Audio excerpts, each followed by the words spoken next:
Voilà, c'était donc Ouintin, Vieux Foulard, Boissagnon. Vraiment, c'était une très belle team qu'on a connue pour voilà, égayer les populations. Et on salue ce matin leurs différentes familles. Je le disais avant de passer à cet élément, la pêche à Gorodi avec ses femmes, et justement Ouintin, que nous allions parler avec le docteur Camelan Omer Pokou, directeur général de la salubrité urbaine au ministère de l'Environnement et de la salubrité urbaine. Et justement, c'est le sujet nettoyons chaque jour devant nos maisons qu'il envoie sur ce plateau. Ça sera donc le mercredi 22.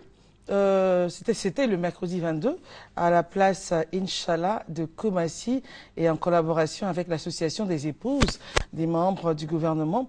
Cette opération a été menée. Alors, expliquez-nous un peu la vision globale de la salubrité urbaine en Côte d'Ivoire.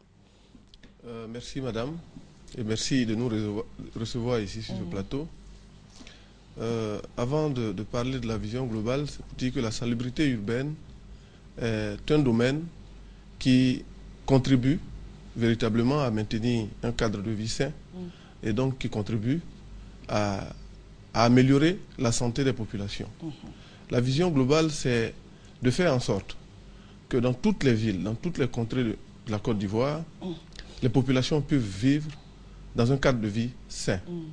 Et ce n'est que comme ça que tout le monde peut avoir la santé, vaquer à ses occupations tranquillement et contribuer à l'essor économique de la Côte d'Ivoire. Donc votre rôle précis, c'est de faire en sorte que nos populations puissions vivre dans un cadre de vie sain. Le rôle, c'est ça, exactement. C'est de faire en sorte que toute la population puisse vivre dans un cadre de vie sain. Alors, avant d'en arriver à ce qui s'est passé le 22 octobre à la place Inch'Allah de Koumassi, quels sont les mécanismes que vous avez pour que justement nous vivions dans un cadre de vie sain? La première des choses, c'est d'abord la sensibilisation de la population. Il faut amener la population à avoir un comportement éco-citoyen qui permettra au ministère de l'Environnement, de la salubrité urbaine, développement durable, de conduire cette mission, qui est une mission dont l'aboutissement devait connaître la participation de toute la population. Donc la première des choses, c'est la sensibilisation. Et d'ailleurs, c'est ce qui justifie l'organisation de cette opération balayant devant nos portes.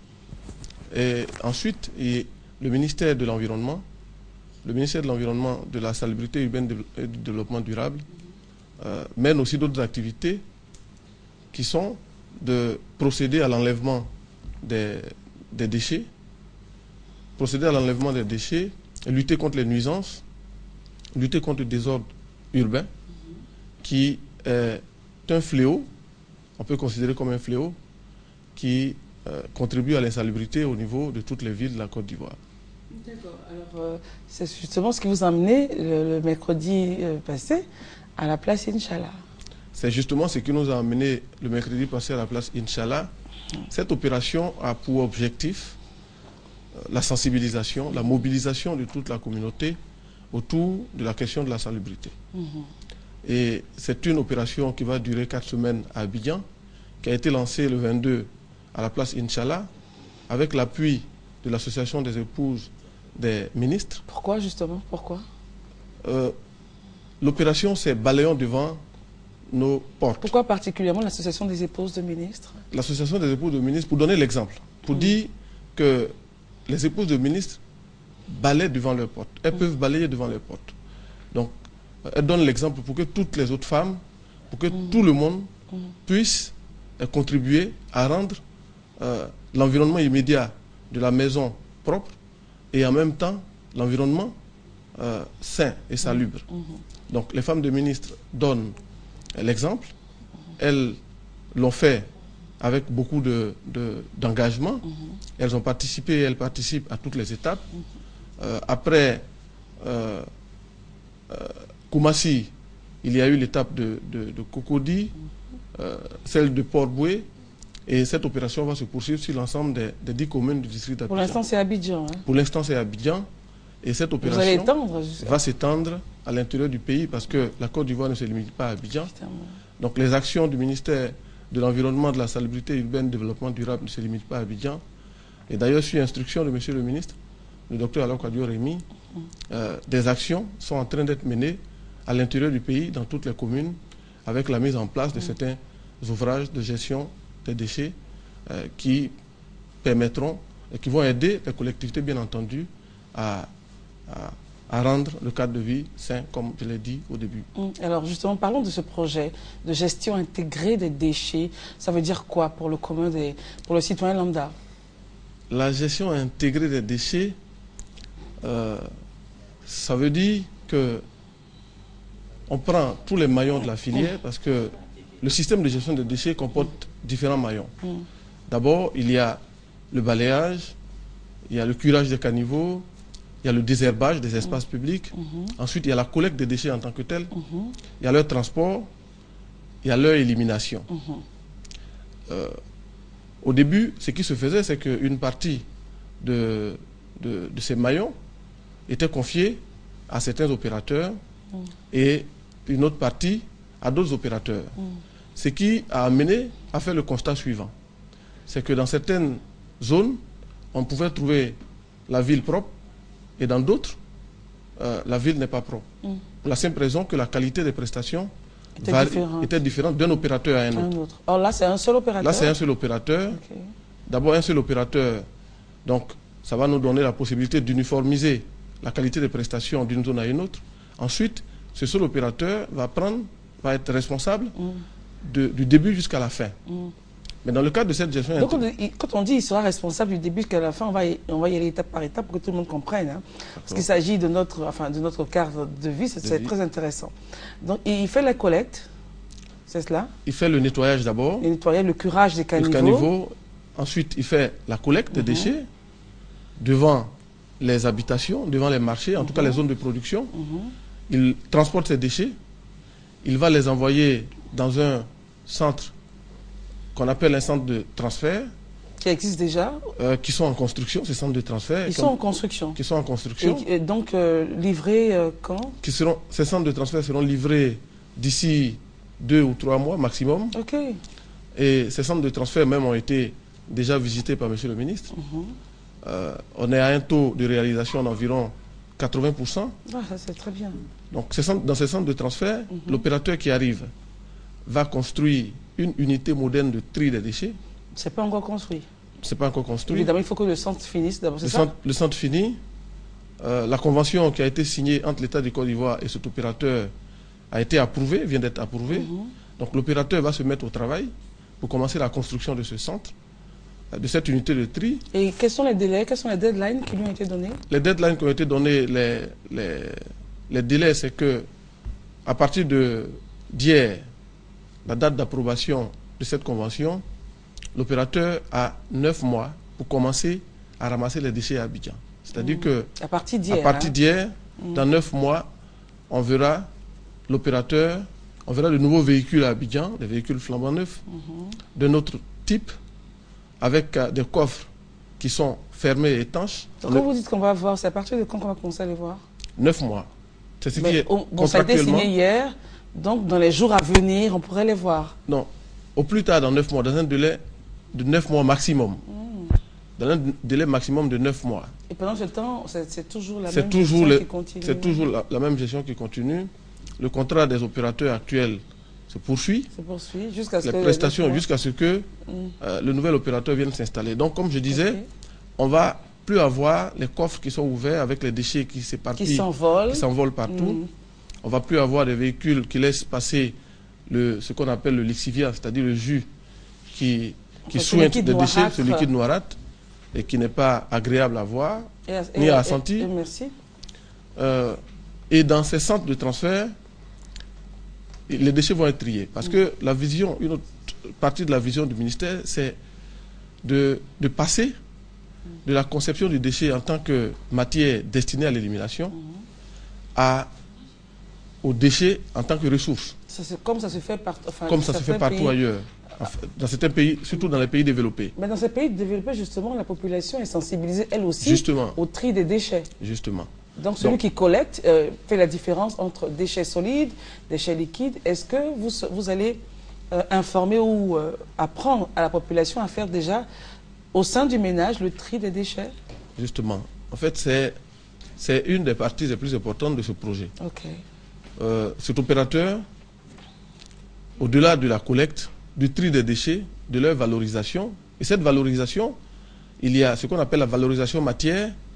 Il va les trier, il va sortir tout ce qui est sachets plastiques, cartons, bouteilles, il va les valoriser. Mais tout ce qui est déchets organiques va être utilisé dans une usine de biométhanisation pour fabriquer du biofertilisant, pour fabriquer du biogaz qui va servir à faire de l'électricité. Mais pour soutenir toutes ces actions, pour les pérenniser, l'opérateur va mettre en œuvre un programme de communication pour le changement de comportement des populations. Il va mettre à la disposition des populations des contenants de différentes couleurs pour commencer déjà à faire le tri à la base.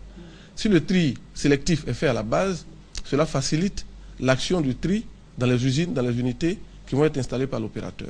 Donc nous avons mis un accent particulier sur la sensibilisation de la population. Parce qu'on aura beau ramasser les déchets, si la population n'est pas sensibilisée, la ville restera toujours sale. Et comme on le dit souvent, la meilleure façon de maintenir un endroit propre, c'est de ne pas le salir. Donc l'action ira dans ce sens pour permettre à la population de jouer son rôle. Parce qu'un seul individu n'arrivera pas à rendre, rendre la ville propre. Il faut que la population s'implique. Il faut que tout le monde se sente concerné pour que nous puissions avoir les résultats. Surtout avec un tel projet qui vraiment apporte, on va dire, encore un autre brin de développement. Un autre brin de développement. Et ce que j'allais oublier, c'est que ce projet va contribuer à créer beaucoup d'emplois. Parce que ces usines qui vont être créées pour le ramassage des déchets, pour le balayage et pour bien d'autres choses, ce projet va permettre à créer beaucoup d'emplois. Donc les zones dans lesquelles les usines vont être installées, les populations de ces zones vont bénéficier de ce projet à travers la création d'emplois. Et je voulais préciser aussi que les unités qui vont être installées n'auront rien à voir avec Akwedo. Ah, justement, voilà.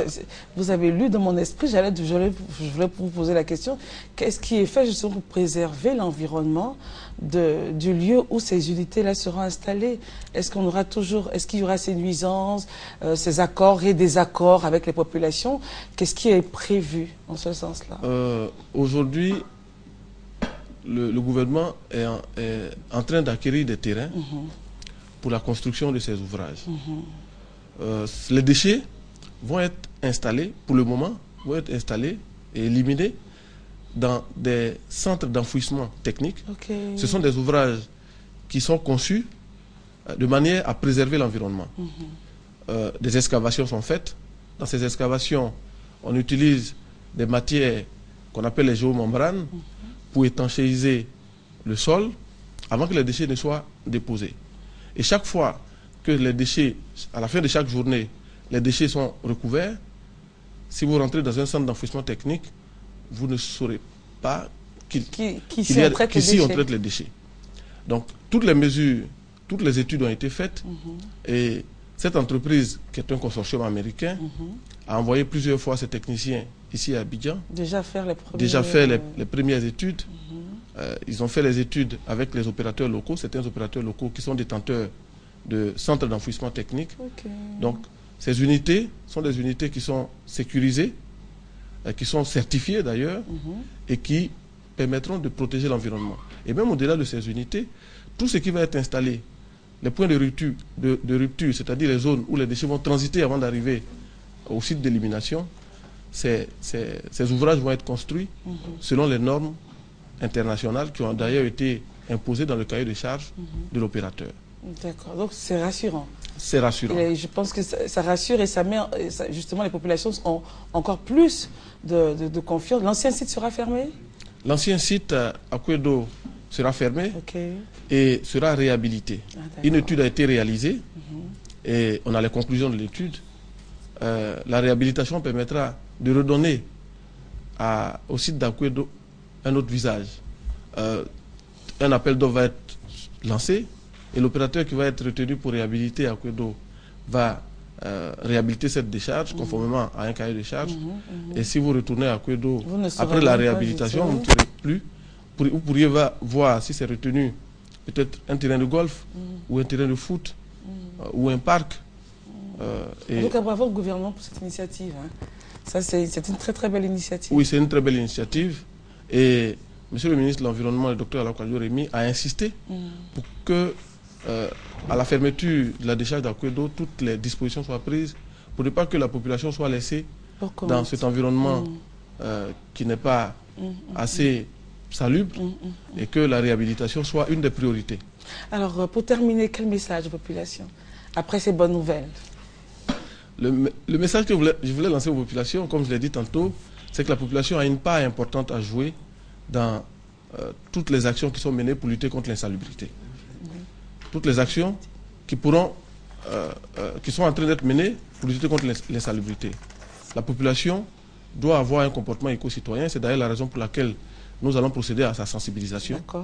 Et nous voulons bien compter sur la population pour jouer son rôle dans le cadre de ce projet, pour que ce projet puisse contribuer à l'émergence de la Côte d'Ivoire à l'horizon 2020. Merci beaucoup d'être venu, Dr Camelan Omer Pokou. Vous êtes directeur général de la salubrité urbaine au ministère de l'Environnement, au ministère de la salubrité urbaine.